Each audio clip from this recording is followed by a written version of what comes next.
தமிழக அரசியல் களம் 2026 சட்டமன்ற தேர்தலை நோக்கி மின்னல் வேகத்தில் நகர்ந்து கொண்டிருக்கிறது. ஒவ்வொரு நகர்வையும் செதுக்கி செய்து வரும் நடிகர் விஜயின் தமிழக வெற்றி கழகம் தற்போது தனது தேர்தல் பயணத்தின் மிக முக்கிய கட்டத்தை எட்டியுள்ளது. தமிழக வெற்றி கழகத்துக்கு விசில் சின்னம் ஒதுக்கப்படலாம் என்று தெரிய வந்துள்ளது. இப்போது விசில் சின்னம் உறுதியாகி உள்ள நிலையில் இது இளைஞர்கள் மற்றும் முதல் முறை வாக்காளர்களை இன்னும் அதிகமாக தாவேக பக்கம் இழுக்கும் என்று எதிர்பார்க்கப்படுகிறது.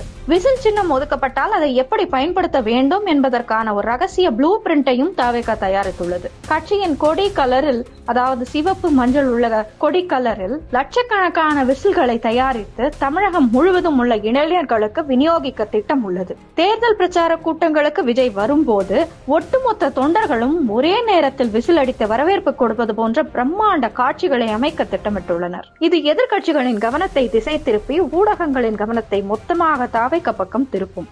சின்னங்கள் வேட்பாளர்கள் பெயர்களைப் போலவே முக்கியம். அங்கீகாரம், மக்களிடையே எளிதாக சென்று சேர்வது, பார்த்தவுடன் தெரிவது ஆகியவையே வாக்குப்பதிவு நாளில் வெற்றியை தீர்மானிக்கின்றன. அந்த வகையில் விசில் என்பது விஜய்க்கு ஒரு மாஸ்டர் ஸ்ட்ரோக் என்பதில் சந்தேகமில்லை. சிறுவர்கள் முதல் பெரியவர்கள் வரை அனைவரும் பயன்படுத்தக்கூடிய ஒரு பொருளை சின்னமாக பெற்றிருப்பது தாவேகாவின் களப்பணியை இன்னும் எளிதாக்கும். 2026 சட்டமன்ற தேர்தலில் இந்த விசில் சத்தம் கோட்டையை எட்டுமா என்பதை பொறுத்திருந்துதான் பார்க்க வேண்டும்.